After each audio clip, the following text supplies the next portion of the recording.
Hi everyone, আমি ফরাদ হোসেন, আপনাদের ভাই।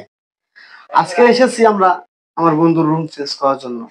তো আপনারা যারা ঢাকা শহরে থাকেন, আসলে এই রুম চেঞ্জ করাটা কতটা কষ্টের কাজ সেটা মুখে বলার মতো না।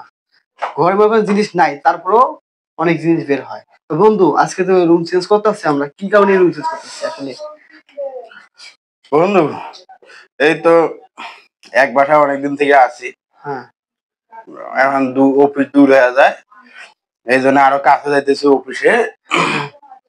এই জন্য কারণ হলো এটাই, যেন শর্টকাটে লাঞ্চে আসিয়া যেন কয়টা খাইয়া 10 মিনিট রেস্ট নিয়ে তারপরে যেন অফিস যাইতে পারি, এটা হচ্ছে সবচেয়ে বড় সুবিধা। ফ্রিজ খালি কেন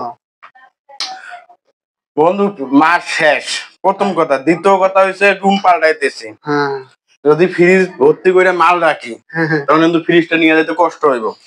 তো দর্শক দেখতে পারতেছেন এই ঘরে আসলে অনেক কিছু জিনিসপাতি রাখছে। এটা ওয়ারড্রোব না? এটা হচ্ছে আলমারি বন্ধু। আলমারি? ভিতরে কিছু আছে? ওমা, তালা দিয়ে মারা। তালা আনলে তো সব পড়ে দেবো।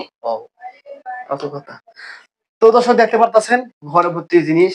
আমরা আজকে রুম চেঞ্জ করতেছি, এর পরবর্তী ভিডিও আবার দেবো কোন জায়গায় উঠতে আসছে, কিভাবে উঠতে আসছে, কিভাবে এভরিথিং সব ব্লগ আমাদের এই পেজে আসবে। ফরাদ হোসেন, ধন্যবাদ।